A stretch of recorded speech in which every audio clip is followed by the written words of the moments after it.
He doesn't have a case in law. He suffered no material damage, and he has a sort of history of shaking down broadcasters. And the BBC needs to sort of have a backbone and draw a line under this.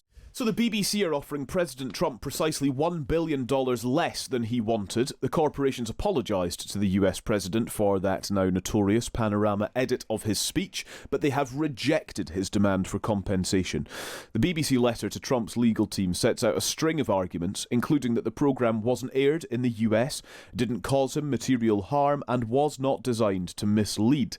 It's a strategy which seems to blend defence, diplomacy and defiance. Let's talk now with Patrick Younge, former Chief Creative Officer at BBC Television and Chair of the British Broadcasting Challenge. Patrick, good morning. Oh, are you there, Patrick? Good morning. Can you not hear me? Yes, we can now. Sorry, Patrick, we've got you loud and clear now.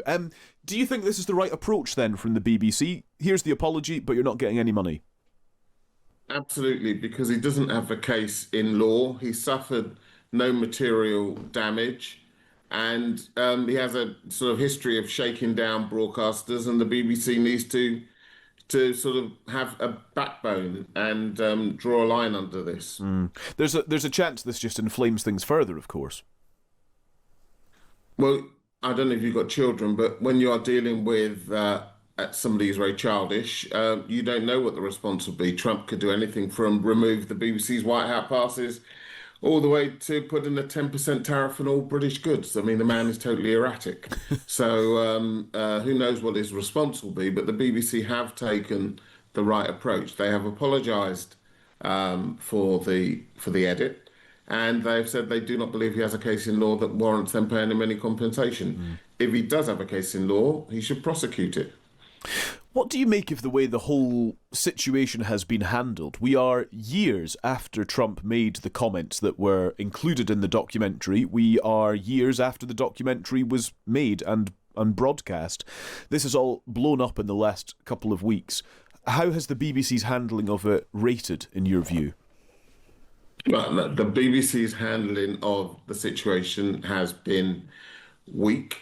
Slow. I think they created a vacuum into which all of the malign interests stepped, and in the end made the resignations of the head of news and the DG inevitable.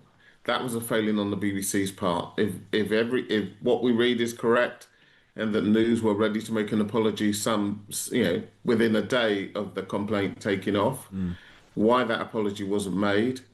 And why it took the BBC 7 days to respond materially to the issues in the so-called secret dossier is what cost them a DG and a head of news. Yeah.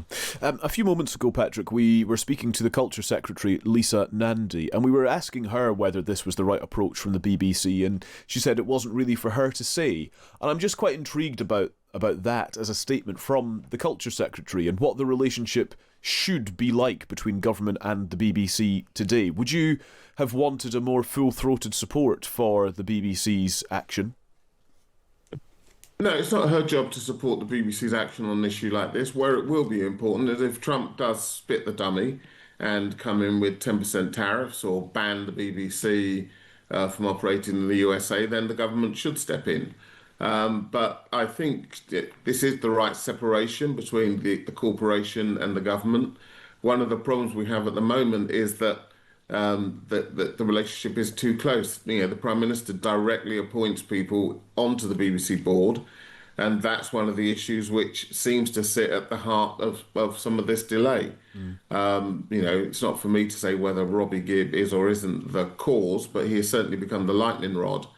And he was appointed by Boris Johnson, and he can't be removed. So the sooner we remove the BBC board from direct political appointments and actually make the BBC genuinely independent, give it a permanent charter, and have its board members selected by a proper public appointments process, the better. That's interesting, these reforms. And so how would that change, for those who've never worked there, those who don't know the inside of it, why would that change things?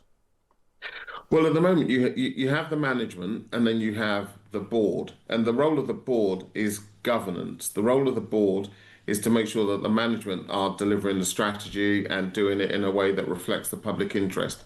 At the moment, they have a so-called unitary board that combines both management and governance. And therefore, if you look at the committee that was looking at the so-called secret dossier, it has both the Director General and the chair of the board and two independent board members. But it's very difficult to then know if there is a dispute, who then resolves it? Because all of the principal players sit on the same committee. Yes. So there needs to be a separation of power between governance and management, and I'm hoping that that will happen in the new charter. It's a really interesting thought, Patrick. Thank you very much. Thanks for joining us. You're welcome. Thanks. Now, that's Patrick Younge, former Chief Creative Officer at BBC Television. Good afternoon, everybody. So the clock is ticking on the Friday deadline by which the BBC must retract and apologise for their malicious edit of the President in the documentary shown last year. The recently resigned Director General of the BBC yesterday described the organisation as the very best of society and blamed the enemies of the BBC for this outcome. Also yesterday, a senior government minister launched a fierce defence of the channel in the House of Commons, saying that the broadcaster remains a light on the hill for people all over the world. So, does the President feel that the network is taking this situation seriously? Does he believe that they've shown sufficient regret? Does this strain the relationship between the President and the Prime Minister? And given that the organisation is publicly funded, is the President prepared to bankrupt the BBC in his pursuit of truth and justice? Well, thank you, Bev. There's a lot of questions in one there. I will say I know the President has a very good relationship with Prime Minister Starmer. You have been there, you've seen them in their interactions, you've questioned both leaders in your time joining us when we've gone to the United Kingdom a few different times now. However, he has always been very frank when he disagrees with leaders, even whom he has a good relationship with. And the BBC, being a fair news organization, is definitely an outlet. I think these two leaders would disagree. The President has made it very clear that this is a leftist propaganda machine that is unfortunately subsidized by British taxpayers, and he thinks that's extremely unfortunate for the great people of the United Kingdom and Great Britain. And I think that the President was deeply concerned by the editing, the purposeful and dishonest editing of his speech that was so clearly fake news, and he rightfully dubbed that term many years ago, and this is a classic example of that. We see it in the United States all the time. We see it now in the United Kingdom. As you know, the President's external legal counsel has filed a lawsuit against the BBC. We expect that to continue, and whether they apologize or not is up to them.